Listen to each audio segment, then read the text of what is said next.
कहानी की शुरुआत होती है सैंटी नाम के एक आदमी से जो अपनी वैन में सो रहा था। अचानक उसकी आंख खुली तो बेगोना नाम की एक पुलिस वाली ने उसे वहां पर वैन पार्क करने से मना कर दिया। इसके बाद सैंटी काम के लिए भी देर से पहुंचा तो उसके बॉस रोमुलू ने उसे बची हुई तनख्वाह देकर काम से निकाल दिया और जाने से पहले सैंटी को जहाज के बाथरूम भी साफ करने पड़े।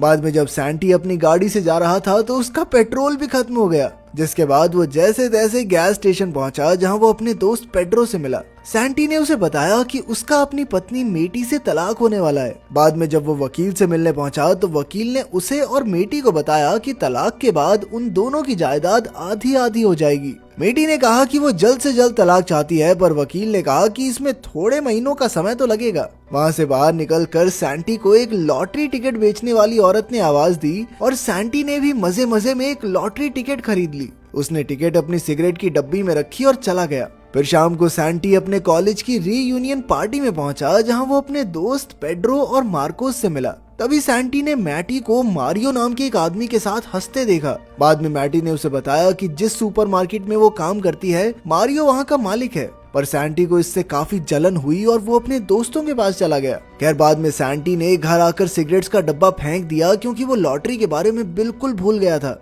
अगली सुबह सैंटी रेडियो सुनते हुए नहा रहा था कि उसने लॉटरी की खबर सुनी। अचानक उसे टिकट के बारे में याद आया और वो दौड़कर कचरे में सिगरेट का डब्बा ढूंढने लगा। आखिरकार टिकट मिल गई और सैंटी खुशी से झूम उठा क्योंकि वो लॉटरी जीत चुका था। सैंटी ने तुरंत मैटी को फोन किया मगर उसने फोन नहीं उठाया। अब सैंटी मैटी से मिलने गया पर वहाँ उसने अपनी पत्नी को मारियो के साथ गुलू गुलू करते हुए देखा, मगर असल में मैटी ने मारियो को चूमने से इनकार कर दिया था। इसके बाद सैंटी बैंक से अपनी जीत के 25 मिलियन यूरोस निकलवाने गया पर जल्द ही घबराकर बाहर आ गया। तभी बैंक मैनेजर डेमियन उसके पीछे आया पर सैंटी अपनी गाड़ी में निकल गया। अचानक सैंटी ने मुड़कर देखा कि डेमियन तो गाड़ी में ही था। डेमियन ने उसे अपनी जीती हुई रकम को सही ढंग से इस्तेमाल करने की सलाह दी। फिर लंच करते हुए डेमियन ने सैंटी से पूछा कि हाँ भाई घर पे सब कैसा चल रहा है। तो सैंटी ने उसे बताया कि भाई मेरा तो तलाक होने वाला है। इस पर डेमियन ने कहा कि तलाक के बाद उसे जीत की आधी रकम मैटी को देनी होगी, इसीलिए उसने सैंटी को मैटी से ये बात छुपाने को कहा। सैंटी अपनी पत्नी से ये बात बिल्कुल नहीं छुपाना चाहता था, मगर बाद में जब उसने मैटी को फिर से मारियो के साथ देखा तो उसे बहुत गुस्सा आ गया। तभी डेमियन वहां आया और आखिरकार सैंटी सबसे ये बात छुपाने के लिए राजी हो गया। कुछ दिन बाद सैंटी मारियो से मिलने गया क्योंकि मारियो ने उसे नौकरी का ऑफर दिया था। उनकी थोड़ी बहस हुई पर अंत में सैंटी को सामान भरने की नौकरी मिल गई।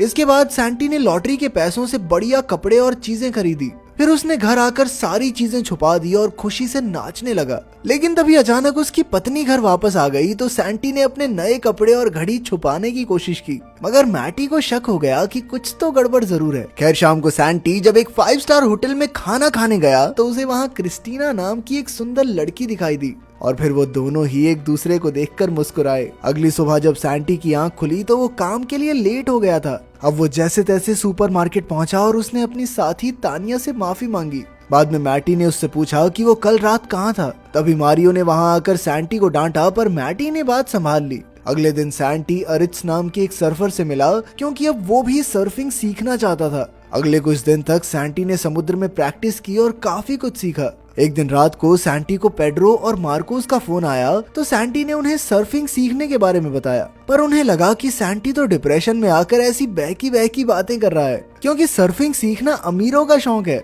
उन्होंने सैंटी को मिलने बुलाया पर सैंटी ने मना कर दिया, जिससे उन्हें काफी हैरानी हुई। खैर अगले दिन सैंटी डेमियन के साथ रोमुलू की शिप खरीदने पहुंचा। रोमुलू को तो यकीन ही नहीं हुआ कि जिस आदमी को मैंने कुछ दिन पहले काम से निकाला था वो ही मेरी शिप खरीद रहा है। खैर बदला लेने के लिए सैंटी ने वो शिप खरीद ली और रोमुलू से ही बाथरूम साफ करवाए। बाद में डेमियन और सैंटी आगे और चीजें खरीदने की तैयारी कर रहे थे कि अचानक उन्हें सामने से पेड्रो और मार्कोस आते दिखाई दिए। उन्हें सैंटी के नए कपड़े देखकर बड़ी हैरानी हुई, पर सैंटी ने झूठ कह दिया कि ये कपड़े तो उसकी नई नौकरी के लिए हैं।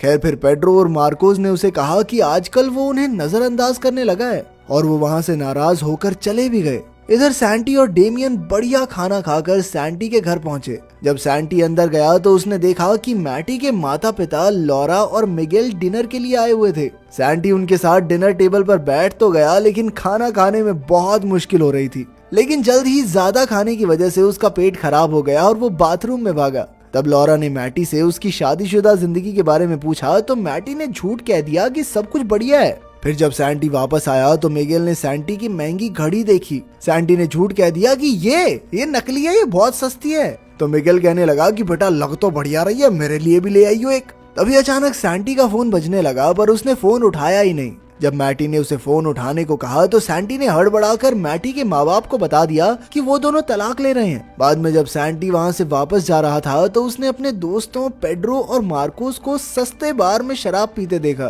खैर जब वो होटल में बैठकर अपने महंगे महंगे गैजेट्स के साथ खेल रहा था तो उसे काफी अकेलापन महसूस हुआ। उसके पास इतने पैसे थे लेकिन खुशियां बांटने वाला कोई नहीं था। तब सैंटी ने डेमियन को फोन किया और उसे एक खुफिया प्लान के बारे में बताया। अगले दिन पेड्रो गैस स्टेशन पर था तो एक सुंदर महिला ने आकर उसकी खूबसूरती की तारीफ की। बाद में पेड्रो ने मार्कोस को बताया कि उसे मॉडलिंग का ऑफर मिला है। तभी सैंटी वहां आया और जाकर अकेला बैठ गया, पर फिर मार्कोस और पेड्रो ने उसे बुला लिया। उन्होंने सैंटी को पेड्रो की मॉडलिंग के बारे में भी बताया, पर सैंटी को उतनी हैरानी नहीं हुई। फिर बाद में मार्कोस अपने घर पहुंचा जहां वो अपने 2 छोटे छोटे बच्चों को अकेला ही संभाल रहा था। तभी उसकी पत्नी लोरेना ने आकर उसे खबर दी कि उसके दूर के चाचा उनके लिए ढेर सारी जमीन जायदाद छोड़कर गए हैं। बाद में डेमियन और सैंटी मिलकर बात करते हैं, तब ये खुलासा होता है कि इस सब के पीछे सैंटी का ही हाथ था। वो दोनों गोल्फ खेल रहे थे कि अचानक उनकी नजर मारियो पर पड़ी। तब डेमियन ने सैंटी को बताया कि मारियो बस बैंक से लोन लेने का नाटक कर रहा है। असल में तो वो सुपरमार्केट को बेचना ही चाहता है, पर इससे सभी लोगों की नौकरियां चली जाएंगी, इसीलिए अच्छा बनने का नाटक कर रहा है कि मैं तो बहुत कोशिश कर रहा हूँ बचाने की। तभी मारियो ने सैंटी को देख लिया और वहाँ आकर उससे पूछा कि तू काम पे क्यों नहीं गया है।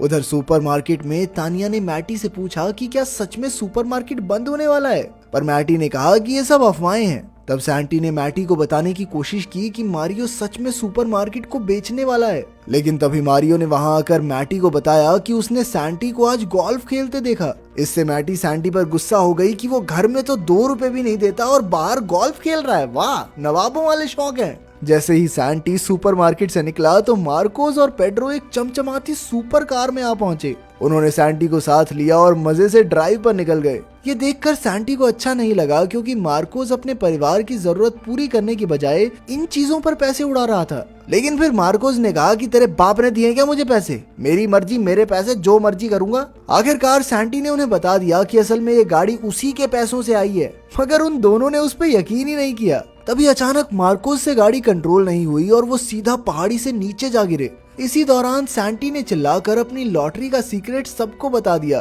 खैर कुछ देर बाद वो जैसे तैसे तैरकर बाहर आ गए। अगली सुबह मैटी को मारियो का फोन आया, जिसे देखकर सैंटी को बहुत जलन हुई और उसने भी मैटी को जलाने के लिए क्रिस्टीना को फोन किया। उस रात मैटी मारियो के साथ डेट पर गई और सैंटी क्रिस्टीना के साथ, मगर उन दोनों को ही बिल्कुल भी मजा नहीं आया। बाद में वो दोनों एक ही वक्त पर घर पहुंचे तो उन दोनों ने ही अपने नए साथियों के साथ खुश होने का नाटक किया। फिर अगले दिन मारियो ने मैटी को फोन करके सुपरमार्केट बुलाया और फिर सबको बता दिया कि सुपरमार्केट बंद हो रहा है। उसने झूठ कह दिया कि उसने सुपरमार्केट को बचाने की बहुत कोशिश की। इस सब से मैटी बहुत दुखी हो गई, मगर फिर सैंटी ने उसका मन बहलाने के लिए उसे डिनर पर चलने को कहा। जब मैटी घर पर वापस आई तो सैंटी ने सारा घर चकाचक साफ कर दिया और साथ ही उसने मैटी का पसंदीदा खाना भी तैयार रखा था। फिर बातें करते हुए सैंटी ने कहा कि उसे यकीन नहीं हो रहा कि वो दोनों तलाक ले रहे हैं। ये सुनकर मैटी को भी एहसास हुआ कि उन दोनों से ही गलतियां हुई हैं। उन्होंने एक दूसरे से माफी मांगी और आखिरकार एक दूसरे को चूम लिया। इसके बाद सैंटी ने खुशी खुशी मैटी को लॉटरी के बारे में बताया तो मैटी को उस पर विश्वास ही नहीं हुआ। उसे लगा कि सैंटी मजाक कर रहा है, इसीलिए वो गुस्से में बाहर चली आई। पर तभी सैंटी ने उसे शेड में ले जाकर वो सभी महंगी चीजें दिखाई जो उसने खरीदी थी। तब मैटी ने उससे पूछा कि उसने ये बात अब तक छुपाई क्यों, पर सैंटी ने जैसे तैसे बात घुमाकर उसे मना लिया। इसके बाद सैंटी और मार्कोस पेड्रो का मॉडलिंग शो देखने गए, पर लोगों ने पेड्रो को बिल्कुल भी पसंद नहीं किया। इससे पेड्रो निराश हो गया और फिर मार्कोस और पेड्रो ने सैंटी पर उनकी जिंदगी खराब करने का इल्जाम लगाया। बेचारा सैंटी सोचता रह गया कि मैंने जिंदगी बर्बाद की, कैसे। अगले दिन सैंटी ने डेमियन को फोन करके उसका हिसाब किताब चुकता किया और फिर कभी ना मिलने का वादा किया। उधर मैटी की सहेली लोरेन ने उसे सैंटी पर केस करने को कहा ताकि उसकी लॉटरी के आधे पैसे मैटी को मिल जाएं। मगर तभी मैटी ने देखा कि सैंटी ने तो आधे पैसे खुद ही उसके बैंक अकाउंट में भेज दिए थे। तभी उसके पास तलाक के कागजात आ गए, लेकिन मैटी को एहसास हुआ कि वो अब भी सैंटी से प्यार करती है। साथ ही उसे फोन आया कि सुपरमार्केट फिर से खुल रहा है। मैटी वहां पहुंची तो तानिया ने उसे बताया कि किसी ने पूरा सुपरमार्केट खरीद लिया है, जिसका मतलब अब उनकी नौकरी नहीं जाएगी। मैटी मारियो को ये खुशखबरी देने गई, पर तभी उसके सामने ये खुलासा हुआ कि मारियो ही ये स्टोर बेच रहा था। खैर तभी डेमियन ने वहां आकर कहा कि मारियो को नौकरी से निकाला जाता है और अब से सुपरमार्केट की डायरेक्टर मैटी होगी।